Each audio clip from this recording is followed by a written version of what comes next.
In today's documentary on dark bonds, we launch an exciting new series exploring the darker side of coworker relationships, where ambition, betrayal, and power collide. This first episode dives into one of Hollywood's most shocking legal battles, a $400 million lawsuit tearing apart the stars and creators of It Ends With Us. With accusations of manipulation, retaliation, and shattered reputations, this story is more than just headlines. It's a cautionary tale of what happens when workplace bonds unravel. Stay with us as we uncover the explosive truths behind this high-stakes true crime saga. And don't forget to like, share, and subscribe since YouTube has given me a hard time to show my videos. Thanks for being with me in this journey. The movie It Ends With Us has transcended the boundaries of its original story, becoming the centerpiece of a dramatic legal conflict. At the heart of this controversy are its stars, Justin Baldoni and Blake Lively, whose professional disagreements have spiraled into a saga of lawsuits. What began as a promising collaboration now teeters on the edge of chaos, exposing fractures not just in their working relationship, but in the very fabric of Hollywood's production culture. On New Year's Eve, Baldoni filed a staggering $250 million lawsuit against the New York Times, accusing the publication of colluding with Lively and her allies to release a defamatory article. The lawsuit alleged that the article was rushed to print without affording Baldoni and his team the time to respond, amplifying its damaging impact. Alongside Baldoni, his production company Wayfarer, producer Jamie Heath, financier Steve Serwitz, publicist Jennifer Abel, and crisis PR specialist Melissa Nathan joined as plaintiffs, claiming that the fallout from the article was disastrous. The lawsuit detailed Baldoni's allegations that the New York Times had acted recklessly, publishing a narrative that was not only one-sided, but unsubstantiated. His lawyers framed the situation as an egregious betrayal of journalistic integrity, writing that the aftershocks have been disastrous for the plaintiffs. They accused the paper of libel, false light invasion of privacy, promissory fraud, and breach of implied contract, pointing to the paper's premature publication as a critical misstep. But this was only the beginning. Later that same day, Blake Lively retaliated with her own lawsuit. Filed in a New York court, her claims centered on accusations of harassment and retaliation, alleging that Baldoni had orchestrated a smear campaign to damage her career. The timing of her lawsuit seemed deliberate, echoing the chess-like nature of their legal conflict. Lively's lawsuit mirrored many of the claims she had made earlier in a civil rights complaint, which had set the stage for this escalating battle. Baldoni's legal team, however, saw Lively's actions as strategic posturing. They argued that her civil lawsuit was filed only after their refusal to back down. According to Baldoni's lawyers, Lively had no real intention of pursuing litigation, but was instead attempting to weaponize her allegations as leverage. They wrote, "Lively never intended to file a civil lawsuit, which would have triggered plaintiffs' right to discovery. Her decision to move forward," they suggested, was a reaction to being called on her bluff. But the stakes continued to rise. A week after these initial filings, Baldoni escalated further, launching a $400 million lawsuit against Lively, her husband Ryan Reynolds, and her publicist Leslie Sloan.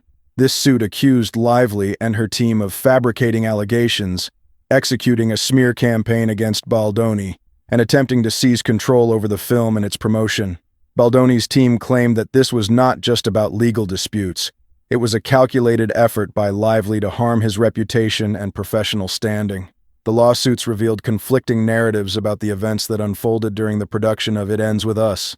Baldoni described Lively's behavior on set as increasingly controlling.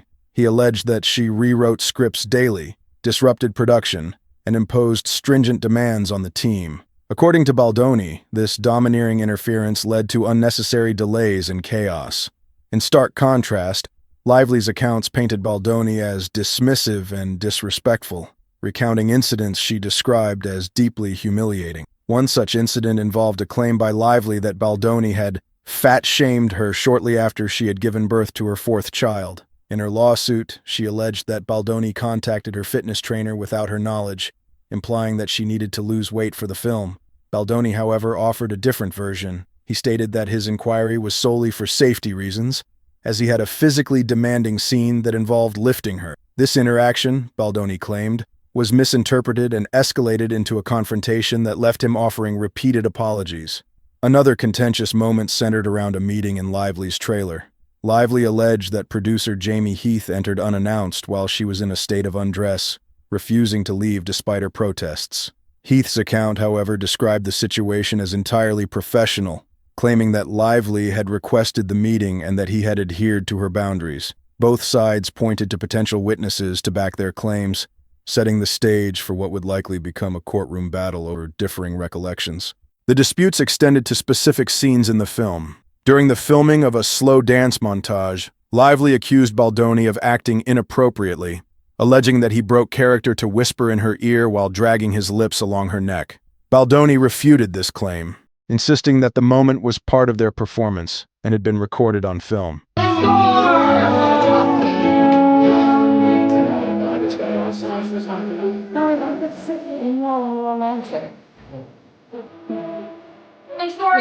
We have no instant talking most of the time. Yeah, he will pull it asleep. I'm not gonna know. It's not emotion.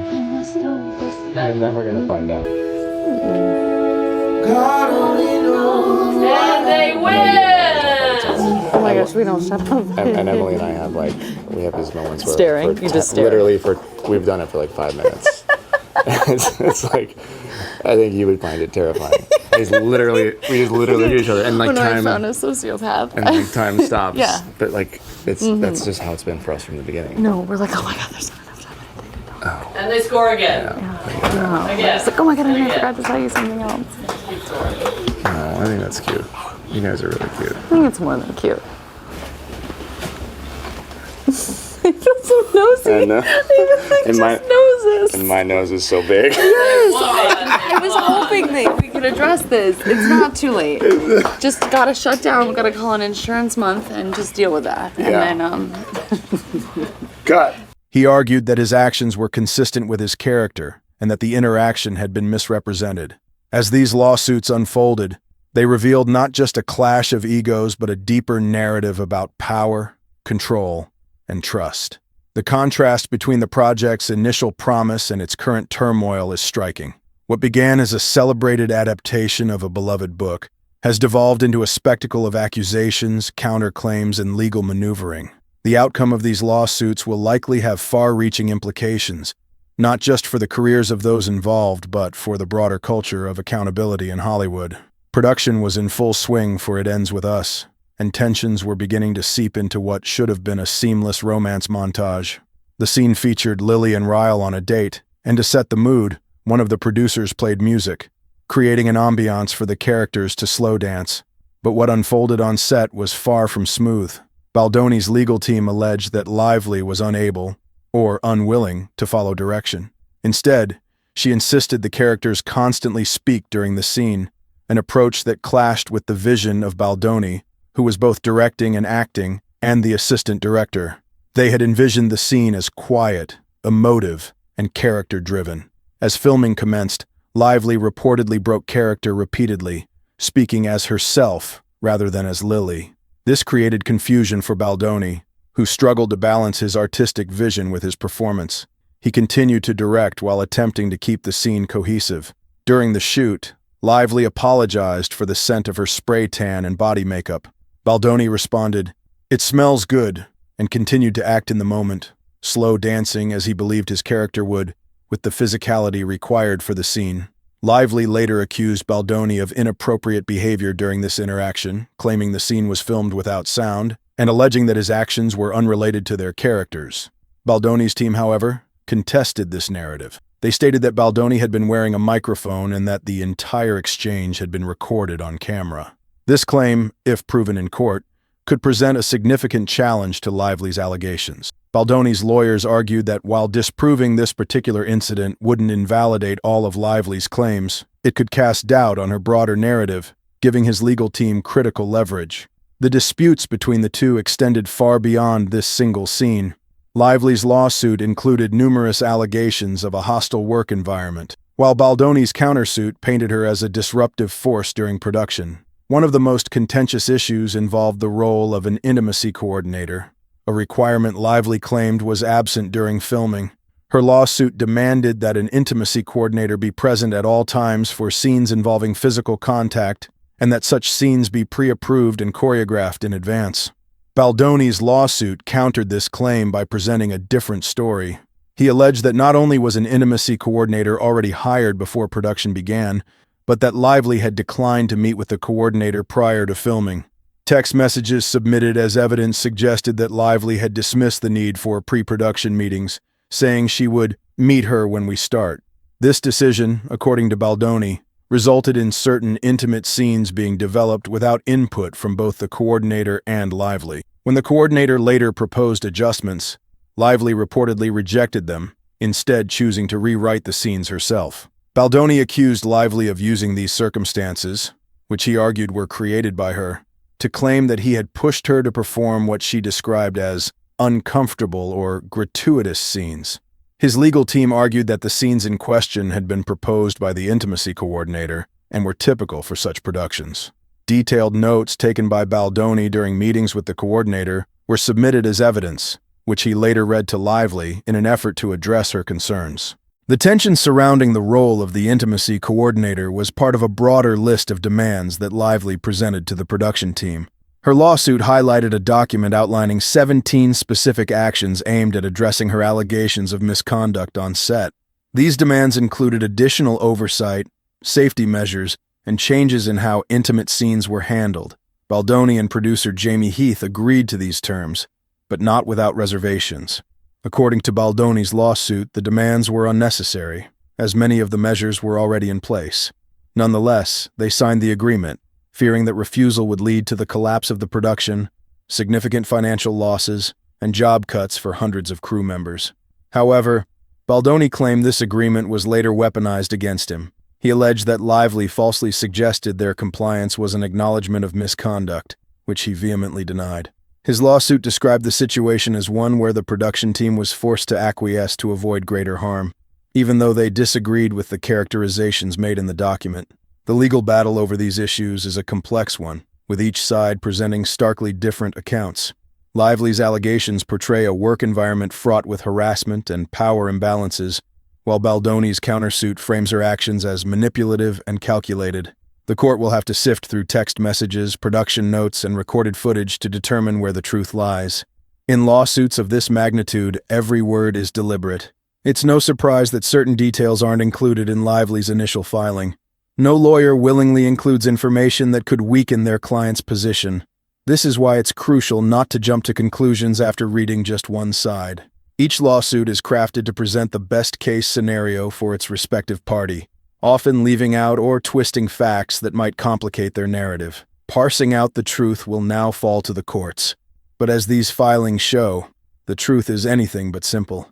Among the demands agreed to during the 2023 production hiatus was an all-hands meeting held before filming resumed. Lively's lawsuit stated this meeting included producers, Sony representatives, and her chosen team to finalize a plan ensuring her safety and that of the cast and crew. But Baldoni's suit revealed a different side to the January 4, 2024 meeting. He claimed it occurred at Lively's apartment and blindsided the attendees with grievances. Lively read aloud, supported by her husband, Ryan Reynolds. Baldoni described the encounter as traumatic, alleging Reynolds demanded apologies for events Baldoni insisted were either fictional or grossly misrepresented. Faced with Reynolds' tirade and the implicit threat of production shutdowns, Baldoni claimed he and his team had no choice but to proceed. The stakes were enormous. Halting the film would result in millions of dollars in losses, jobs lost for the crew, and irreparable damage to the production's reputation. Yet, Baldoni's team maintained that many of the grievances presented were entirely new and had not been previously discussed, let alone agreed upon. The legal filings accused Lively of fabricating and weaponizing these demands to gain leverage.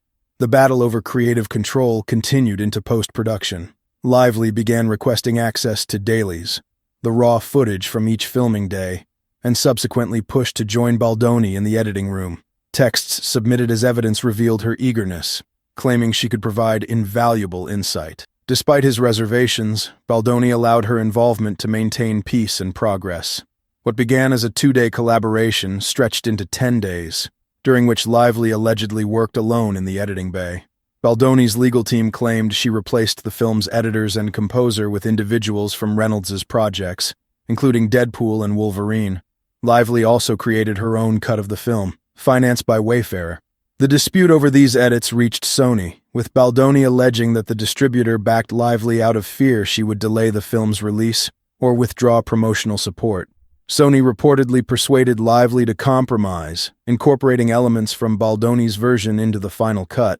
Still, Baldoni claimed that test screenings favored his version over Lively's, a fact he supported with text messages from his editors. One of the most incendiary aspects of this saga involves allegations of dueling smear campaigns. Lively accused Baldoni and his crisis PR team of planting negative stories about her in the press, a move she described as retaliation for her complaints about harassment. She alleged that Baldoni's team used astroturfing, deploying fake users or bots to amplify negative sentiment online. Conversely, Baldoni claimed his PR team was hired solely as a precaution, fearing Lively might publicly accuse him of misconduct. He insisted any backlash against Lively was organic and blamed her perceived tone-deaf approach to marketing the film. At the heart of these allegations was a disagreement over the film's promotional strategy. Lively argued she followed Sony's official marketing plan, which emphasized Lily's resilience over the story's domestic violence themes. Baldoni countered that no binding plan existed and that he had always intended to highlight domestic violence awareness, partnering with the organization no more well before filming began. He claimed 1% of the film's proceeds were earmarked for domestic violence survivors, reinforcing his long-standing commitment to the cause. If proven, this would challenge Lively's assertion that Baldoni used survivor content to undermine her. The complexity of this case is staggering. Each party has presented a narrative supported by texts, documents, and testimonies, yet the contradictions between them are glaring. As the lawsuits unfold, the stakes are clear. Reputations, careers, and even the film's legacy hang in the balance. Whether this battle ends in court or through settlement, the truth will be buried somewhere in the middle of these dueling accounts. Baldoni's lawsuit paints a calculated response to Lively's allegations, detailing the inner workings of his PR team and their purported strategy, or lack thereof. He claims that Melissa Nathan, hired as a crisis PR specialist, was brought on defensively, anticipating potential fallout from Lively's actions. Text messages submitted as evidence suggest that Nathan explicitly denied planting negative stories about Lively. In one text exchange with a TMZ reporter, Nathan asked, "Do you have sources? Blake Lively's camp keeps thinking it's us placing these stories, and we are doing nothing." Baldoni himself appeared cautious in texts to his PR team. In one message, he stated, "I definitely don't want to play stories, just want to change the narrative. I only said nice things about her and never spoke disparagingly of the cast." His apprehension extended to online activity as he texted, "I've been seeing IG comments defending me by accounts with no followers. They feel like bots. Can you confirm we are not doing that?" Nathan assured him, "I can fully confirm we do not have bots.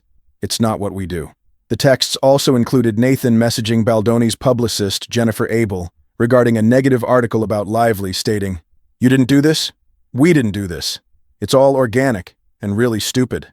Despite these reassurances, the possibility of a staged paper trail to protect themselves remains. But if these texts are accepted at face value, they could counter Lively's claims that Baldoni's team orchestrated a deliberate smear campaign. Adding to the complexity, Baldoni's lawsuit highlights an agreement between Nathan and Lively's publicist, Leslie Sloan, to avoid engaging with negative stories. A text from Nathan to Sloan read, "I'm not doing anything without speaking to you. No emails, no planting seeds, no speaking to reporters. There will be no surprises for you." Sloan replied in agreement, "Me neither." However, minutes later, Sloan reportedly broke this pact, telling a Daily Mail reporter, "WTF is going on? The whole cast doesn't like Justin. This has nothing to do with Blake. They're panicking." This inconsistency wasn't unique to Sloan. Nathan herself allegedly spoke with the same Daily Mail reporter prior to her text with Sloan, undermining her commitment. Both PR specialists appeared to act independently while publicly posturing as cooperative. One text exchange became a focal point for Baldoni's team. Lively's lawsuit included messages between Abel and Nathan that seemed to celebrate a negative article, with Abel writing, "Wow, you really outdid yourself with this one," and Nathan replying, "That's why you hired me, right? I'm the best." However, Baldoni's team presented a different version of the exchange, arguing that Lively's filing excluded a critical detail, an upside-down smiley emoji.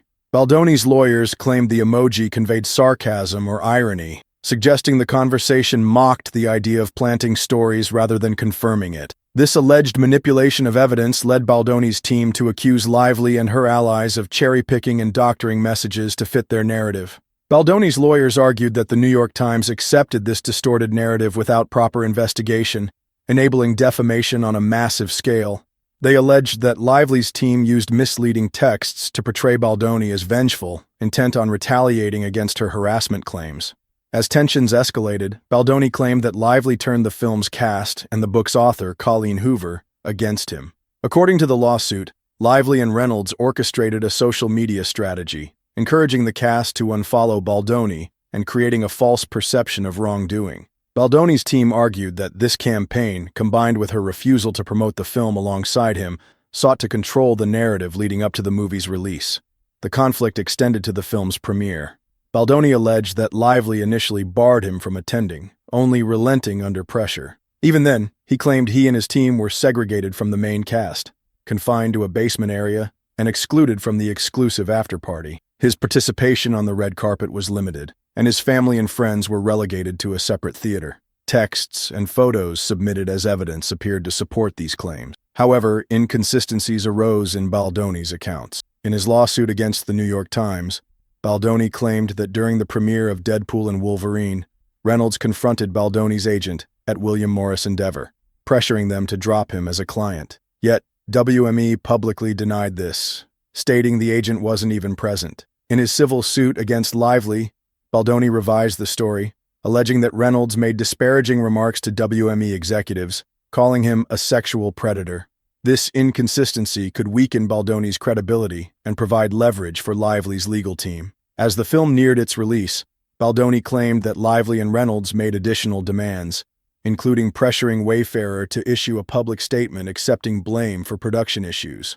According to the lawsuit, a talent agency executive admitted that Lively and Reynolds were upset by social media backlash, but refused to take responsibility. Baldoni's team alleged that the couple sought to deflect blame by targeting him and Wayfarer, threatening their reputations to shield their own. The lawsuit concludes with allegations that Disney was drawn into the conflict, as Baldoni's team requested the preservation of documents related to Reynolds' involvement. With accusations flying from both sides and mounting inconsistencies in their accounts, the case remains an intricate and highly publicized battle. Both Lively and Baldoni face the daunting task of proving their narratives in court. Baldoni's legal team has raised one of its most peculiar claims yet, accusing Ryan Reynolds of creating the character Nice Pool in Deadpool and Wolverine as a deliberate jab at Baldoni. The lawsuit requests all documents and communications relating to the development, writing, and filming of any scenes featuring the character, along with evidence of any attempts to link Nice Pool to Baldoni. The suit even alleges that Reynolds aimed to mock, harass, and intimidate Baldoni through the character.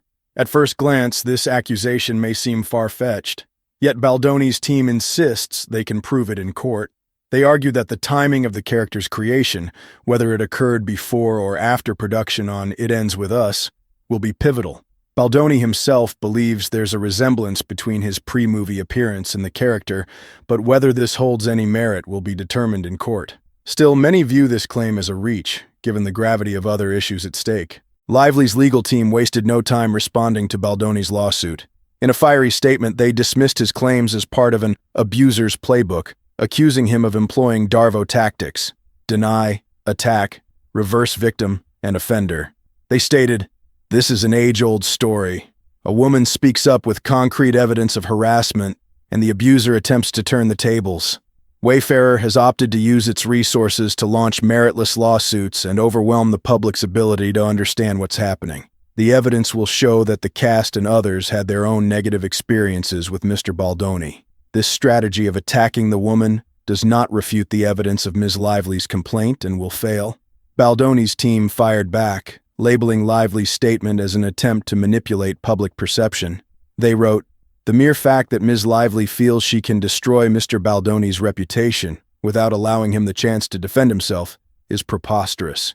Mr. Baldoni kindly addressed all her concerns during filming, Despite wholly disagreeing with her allegations, we will not only defend our client, but also fight for the voiceless in the domestic violence community who are unfairly suffering while she continues her self-serving vendetta. The stakes in this battle are monumental. Lively alleges sexual harassment, supported by what she claims is concrete evidence. If proven, Baldoni faces potentially devastating consequences, with damages likely reaching hundreds of millions of dollars. However, Baldoni's legal team claims to have substantial evidence to discredit her allegations, framing Lively as manipulative and self-serving. Among the texts presented by Baldoni's team are messages showing caution and an apparent refusal to engage in smear tactics. If he can prove Lively's claims are baseless, the fallout could be equally severe for her career and reputation. Both lawsuits paint drastically different pictures of the events. Baldoni accuses Lively of sabotaging his career, using her influence to turn the cast and even the book's author, Colleen Hoover, against him. Lively's lawsuit frames Baldoni as a harasser attempting to discredit her and her allies through a targeted PR campaign. As the lawsuits unfold, both sides face significant hurdles.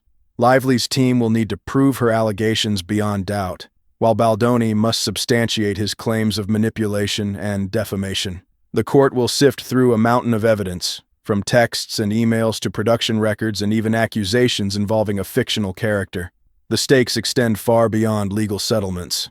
For both Lively and Baldoni, the outcome of these cases will likely determine the trajectory of their careers. Public opinion has already been sharply divided, but as the lawsuits progress, one thing is certain: the losing party will face lasting damage, both professionally and personally. With no middle ground between these two accounts, the real trial will soon begin. Whether through a jury verdict or a confidential settlement, the resolution of this case will leave a lasting mark on both the entertainment industry and the individuals involved. Thank you for watching. If you enjoyed this video, don't forget to like and subscribe for more true crime documentaries.